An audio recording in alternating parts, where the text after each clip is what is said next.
That's me riffing on the harmonica. I used to be a musician. I used to be in a band. That all ended one day on stage at a blues club in Vancouver. At the end of the song, I realized I was out of sync with the rest of the band. It was mortifying. I never played on stage again. I was born half deaf. My right ear doesn't work. I'll never know if my deafness caused that fatal stumble on stage. But over the years, I've wondered, was it crazy to think I could be a deaf musician?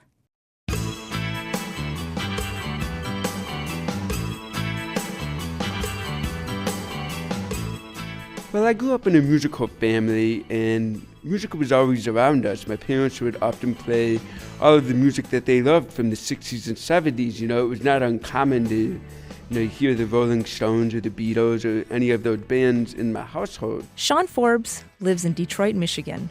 He's deaf. I sent him a list of questions. So when I was about probably 3 or 4 years old,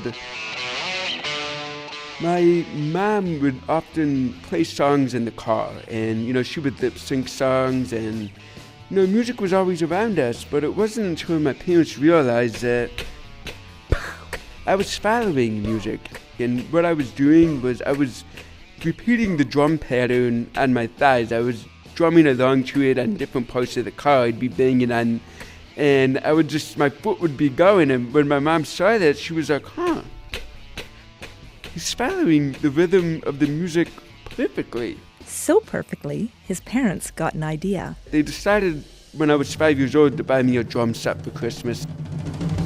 That really opened a lot of opportunities for me, because it was my parents' way of saying, you could do whatever it is that you want. And what he wanted was pretty simple. From that day forward, all I ever wanted to be was a drummer.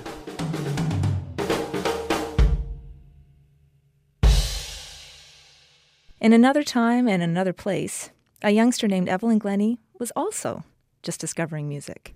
Well, I began losing my hearing from the age of 8, and that's when I started piano. But, that's just coincidence. I just wanted to start piano. There happened to be a piano in the house, and I was encouraged to do that, and I enjoyed it. And I then started the clarinet from the age of 10. Over the next 2 years, she lost about 90% of her hearing.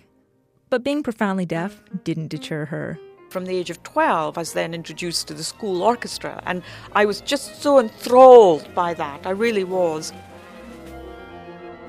And so I looked around the orchestra and I found percussion, and I thought, maybe I could give that a go. One teacher made a huge difference for young Evelyn Glennie. A very, very gifted teacher indeed.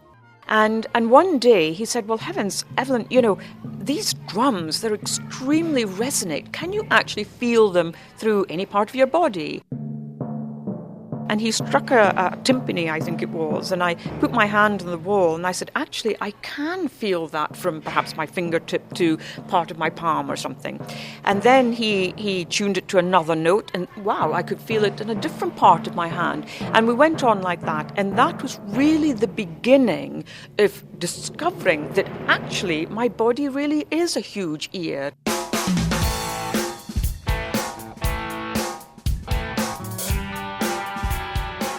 I always wanted to be a drummer. I always wanted to have long hair. I always wanted to twirl my sticks, and I want to be like Tommy Lee. I want to have a drum set that flies across the audience. I wanted to be these crazy characters. It wasn't until I was in college, I was probably 22, 23 years old, that I realized that the kind of person that I was and the kind of musician that I wanted to be probably was not going to happen for me. Back in 1982, Evelyn Glennie did an interview with CBC Radio.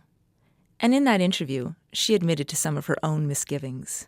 I know I've got to prove myself all the time that I can play. I mean, I'm not a very good player, but at least I can make an acceptable noise, and so that they can appreciate it.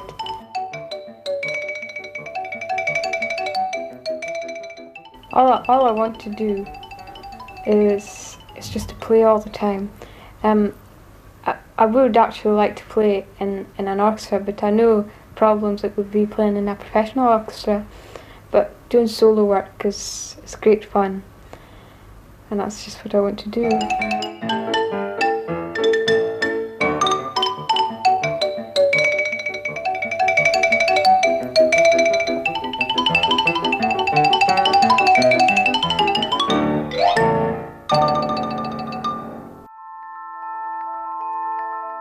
Evelyn Glennie had no idea what kind of successes lay ahead of her.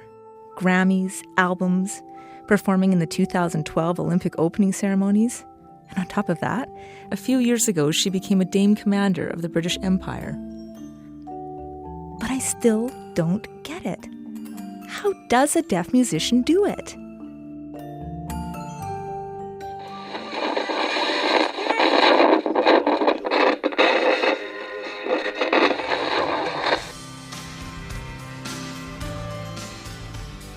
When I listen to the radio, for instance, the only things that I really pick up are the drums and the bass. Everything else is, kind of disappears for me.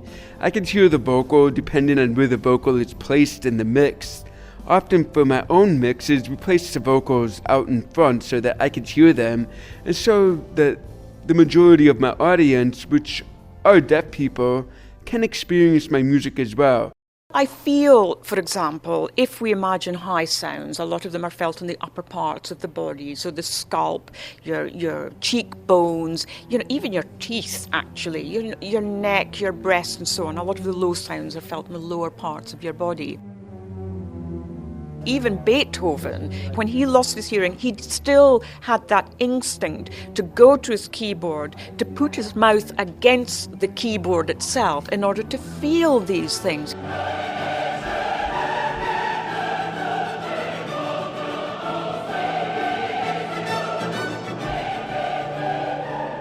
He found another way to try to perceive sound. It's widely believed that Beethoven wrote his Ninth Symphony while profoundly deaf.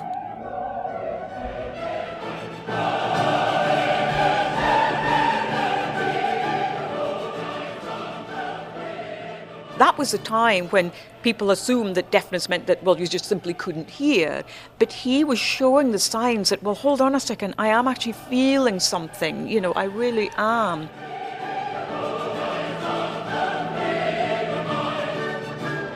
But let's face it, there's only one Beethoven. Sean's parents wanted him to be practical. I got an opportunity to be an intern at an electric company in Chicago. And at the end of the summer, my boss took me aside and he said, "Sean, you were amazing this summer. You were so amazing that we want to pay for your college education. We want to, have a job for you when you complete college, and you'll be making $80,000 a year right when you graduate." Most people would have been like, "Oh yeah, I'm going to take this opportunity, yes." Me, on the other hand, I was like, "Thank you, but no, I want to be a musician." They were just like, their jaws were on the floor. They were like, "What? We're offering you the opportunity of a lifetime, and you're telling us that you want to become a musician? Are you crazy?" At this point, Sean was 22 or 23 years old. He'd met lots of people in the Detroit music scene, but he hadn't met anyone with what he likes to call a deaf connection. Until he met Joel Martin. He was a music publisher, and he happened to own the recording studio that Eminem worked at. He told me that he had a deaf brother-in-law. Sean made a video of himself performing Eminem's song Lose Yourself in American Sign Language. He asked for a meeting, and Joel obliged. Everybody was there. Eminem was there, his producers were there, his engineers were there. I had already met them before, but this was the first time that they had really seen what I was capable of, translating Eminem's songs into sign language. So at this point, they decided to hire me for an internship. Sean saw opportunities everywhere. Just by chance one day, I was in the lounge and I found a CD sitting on the table that said Beats on it. And I decided to steal it. Not something that you should do in the Eminem office because they're very strict about that. But I just saw it there. It was like shining at me. It was like, "Take me, Sean, take me." So I took the CD, put it in my coat, walked out the back door with it, got into my car, put it in the CD player, and I was like, oh my gosh. These beats were just speaking to me, and I started writing lyrics to them. To the point where I had these songs and these lyrics, I didn't know who they were. I didn't know if they were Eminem's producers or if they were Eminem himself or if they were... I didn't know who they belonged to. Sean had to fess up. You know, I finally confessed that I stole these. You know, they knew I was crazy at that point, but crazy enough to not go out there and, like, send these songs off to somebody else. And I shared these songs with them, and they were like, what? You're writing songs? You're writing lyrics? Like, what is this? What it was the beginning of a unique musical partnership. Those beats belonged to a 16-year-old kid. Actually, he was 15 at the time. And they introduced me to him. And from that moment forward, we started writing songs together. So that was really the start of it all. You know, this 15-year-old kid took a chance on me, and all of a sudden I'm writing songs with him.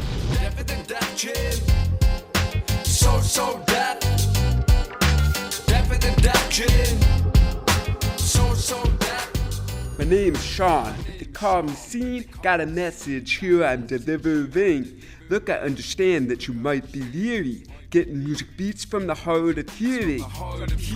Something inside me is so intense. Evidently it's bringing out my sixth sense. My hands talk dirty. The devil's advocate gets my horoscope. And if I cut my ear off like Van Gogh, would it matter? Cause through my ears the wind blows.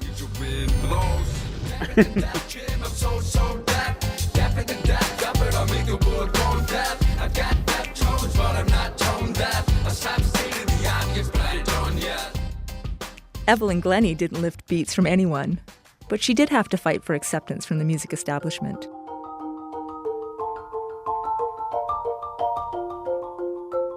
I auditioned for 2 places in London, not expecting to get in because I was quite young. Being deaf wasn't her worry, but when she turned up at the Royal Academy of Music... They actually didn't let me in because of my hearing.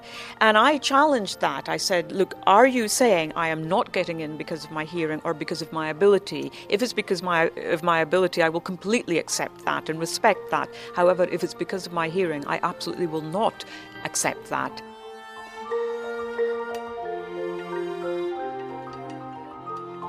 There was one dissenting voice on the panel.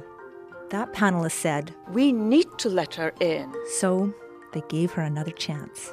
They were used to blind musicians, actually, because that, you know, we've seen a lot of jazz musicians, for example. We've seen a lot of sight-impaired pianists, classical pianists, and so on. But suddenly a hearing-impaired musician, this was totally alien to them. They asked me to return, and they gave me a totally unprepared audition. And after that, they said, OK, you can start in September. We each have to find our own sound world.